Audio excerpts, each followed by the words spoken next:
Hey guys, once again welcome back to my YouTube channel Medicure Buddy. Once again I'm back with another lecture of practice of medicine, and the topic for today is very important from exam point of view, and that is brain stroke. ठीक है, brain stroke क्या होता है, इसकी definition की अगर हम बात करें तो ब्रेन स्ट्रोक को हम ब्रेन अटैक के नाम से भी जानते हैं. Friends, before we start discussing this topic I have a very important information to share with you all that Medicure buddy पे मैं डेली प्रैक्टिस ऑफ मेडिसिन का एक एग्जाम बेस्ड टॉपिक शेयर करती हूँ जो कि 20 मार्क्स क्वेश्चन में पूछा गया है.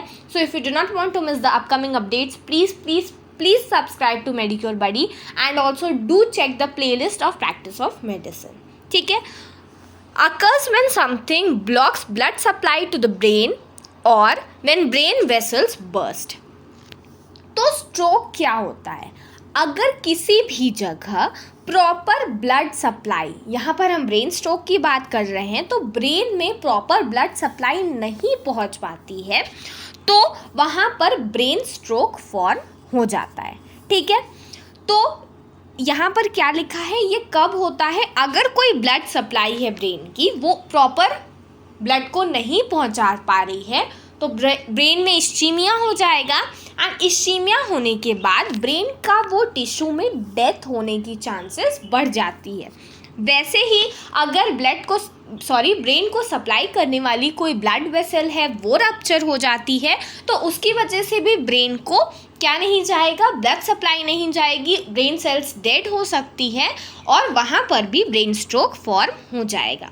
नाउ बेसिक्स ऑफ ब्रेन की अगर हम बात करें तो cerebrum, cerebellum and brain stem, these are the 3 important और major parts of the brain. जिसमें जो सेरिब्रम होता है उसमें 2 हेमिस्फीयर होते हैं और उन दोनों हेमिस्फीयर में एक कॉर्टेक्स होता है and each cortex has 4 lobes.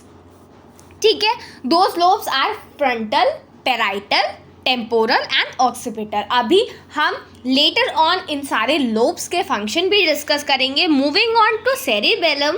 Cerebellum भी एक पार्ट है ब्रेन का जो कि ज़्यादातर मसल कोऑर्डिनेशन के लिए और बैलेंस के लिए रिस्पॉन्सिबल होता है. ब्रेन स्टेम की अगर हम बात करें तो heart rate, blood pressure, breathing, GI functions and consciousness को मेंटेन करता है.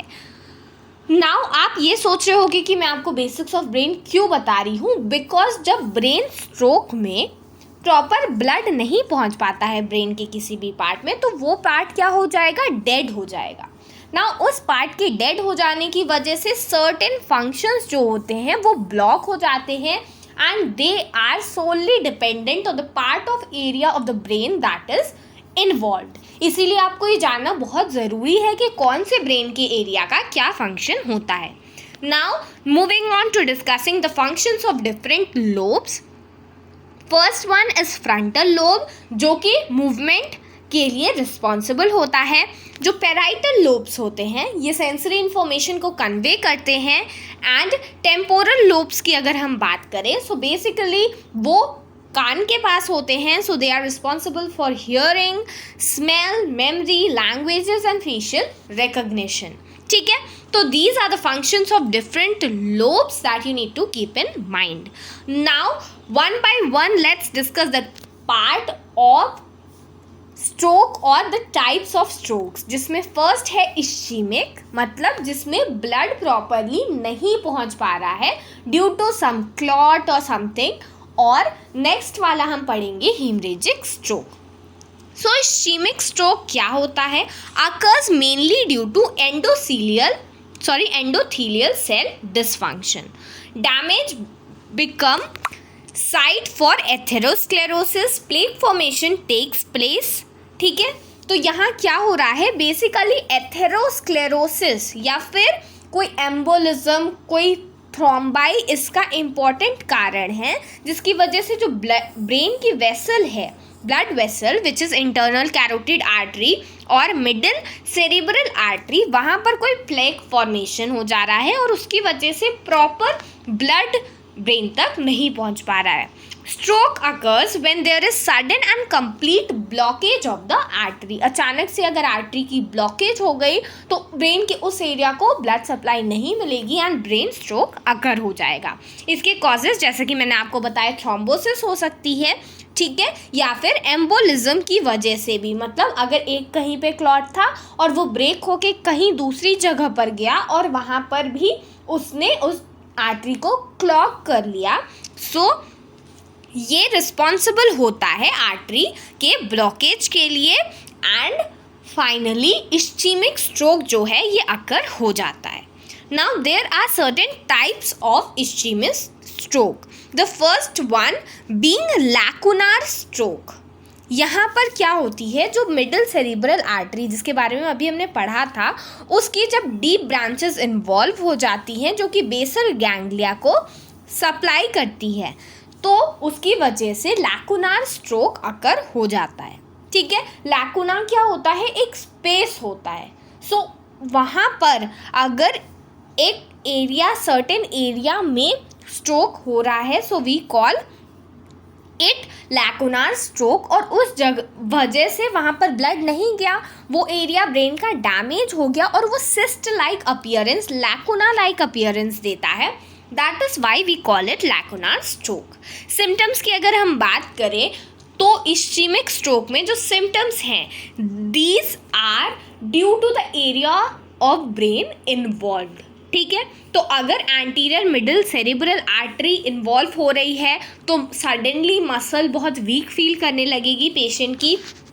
ब्रोकाज एरिया हमें पता है स्पीच के लिए रिस्पॉन्सिबल होता है, सो अगर पर्सन की स्लर्ड स्पीच हो जा रही है, so we call it the effect of ischaemic stroke under Broca's area. Wernicke's area responsible है तो पर्सन समझ नहीं पाएगा उससे क्या बोला जा रहा है।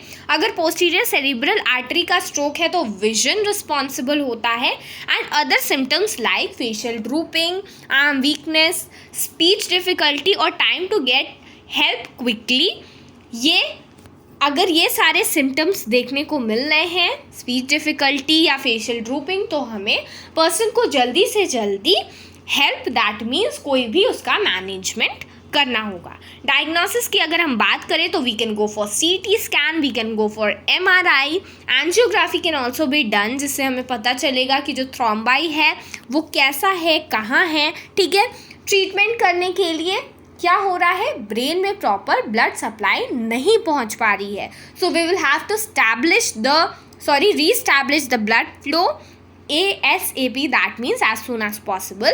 We can go for surgery, thrombolytic enzymes देते हैं हम ताकि वो थ्रोम्बस ब्रेक हो जाए और वो जगह क्लियर हो जाए और ब्लड सप्लाई वापस ब्रेन को मिलने लगे, ठीक है। Prevention of smoking is a very important factor जो कि इस्चीमिक स्ट्रोक को प्रिवेंट करने के लिए रिस्पॉन्सिबल है, ठीक है। So friends, this is it about the first part of the lecture of brain stroke.